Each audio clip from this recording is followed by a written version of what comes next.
بتایا نہیں جاتا. اقبال کیا تھے؟ وہ جی 9 نومبر کو پیدا ہو گئے, 21 اپریل کو فوت ہو گئے, انہوں نے جی وہاں سے شادی کی تھی. یار یہ ہمیں کیوں بتا رہے ہو؟ قائد اعظم ہو جی بیٹی کا نام یہ تھا, بیٹی جو ہے وہ پارسی کے پاس چلی گئی تھی, ہو جی پھر وہ فاطمہ جناح صاحبہ نے شادی نہیں کی تھی. بھائی ہمیں اس سے غرض ہے؟ ہمیں بتاؤ قائد اعظم رحمت اللہ علیہ وہ شخص تھا کہ جس نے شادی کے بعد ہنی مون منانے مالابار ہلز میں گیا اور 50,000 روپے صرف اپنے واش روم کی ٹائلز پر اور اس چیز پہ لگائے, لیکن جب پاکستان بنتا ہے تو وہی قائد اعظم 2 روپے اپنی تنخواہ مقرر کرتا ہے. برے صغیر کا سب سے مہنگا وکیل اپنی ساری تنخواہ مہاجرین کو دے دیتا ہے, اور وہ قائد اعظم جس نے اپنی ٹیوبرکلوسس کی ٹی بی کی بیماری کو ڈسکلوز نہیں کیا کہ کہیں برٹشرز کو پتہ نہ چل جائے کہ میں اس اتنی غلط بیماری کا شکار ہو چکا ہوں کہ میں نے بہت جلدی اس دنیا سے رخصت ہو جانا ہے, اور وہ کہیں پاکستان کے کیس کو ایکسٹینڈ نہ کر دے. اپنی جان کا نذرانہ تو دے دیا اس نے. کیا بتایا گیا اس قائد اعظم کے بارے میں؟ اور پھر ہم احسان فراموش. قائد اعظم کی 3 گھنٹے ایمبولینس رلتی رہی وہاں زیارت میں, 7 بڑی بڑی گاڑیاں گزرتی رہیں, کسی کو نہیں پتا تھا کہ یہاں جو انسان اپنی زندگی کی آخری سانسیں تڑپ کے لے رہا ہے وہ ہمارا بانی پاکستان ہے. اب تو غداری کا لیبل لگ جائے اگر میں بتا دوں کہ محترمہ فاطمہ جناح کے ساتھ ہمارے لوگوں نے کیا کچھ نہیں کیا.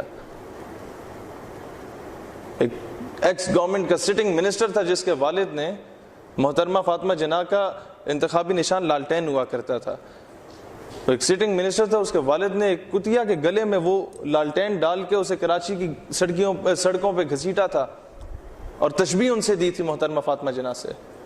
یہاں تک تو کیا ہم لوگوں نے, لٹرلی ننگی ننگی گالیاں تو دیں, فتوے تو لکھوا دیے ان کے خلاف.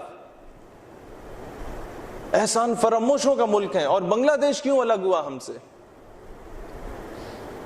ایک تو ٹھیک ہے ان کے ٹیچرز ہندو تھے میجورٹی میں, جو غلط گائیڈ کرتے تھے, ایسٹ اور ویسٹرن پاکستان میں اختلافات پیدا کرتے تھے.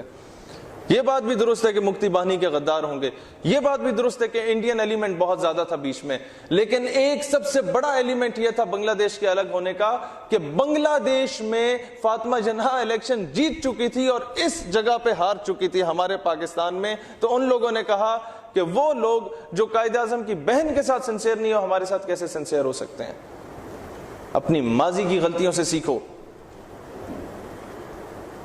دشمن کو لازمی کرٹیسائز کرنا چاہیے, لیکن پہلے یہ سیکھو کہ ہم لوگوں سے کیا غلطیاں ہوئی. ہم نے احسان فراموشی کی, ہم نے بچوں کی وہ تربیت نہیں کی. میں ایک جگہ جا کے کہتا ہوں جی بچوں کی تربیت میں بہت زیادہ فقدان ہے, تو ایک بزرگ غصے میں آگے کہتے ہیں جی میں نے بڑی اچھی تربیت کی ہے بچے کی. میں نے کہا اچھا, پہلی کتاب کا پہلا سب سے پہلے کیا پڑھایا اس بچے کو کتاب پکڑا کے؟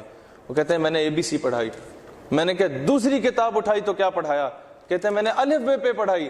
میں نے کہا اس لیے میں کہتا ہوں تربیت کا فقدان ہے کہ کتاب کے تیسرے صفحے سے ABC اور الف بے پہ پڑھاتے ہو, یہ نہیں بتاتے کتاب کے پہلے صفحے پہ جس بابا جی کی تصویر بنی ہے, ہو از ڈیڈ بابا جی. یہی وجہ ہے کہ بچہ جب کاپی پینسل اٹھاتا ہے تو اسی بابا جی کی داڑھی مونچھ بنانے لگ جاتا ہے.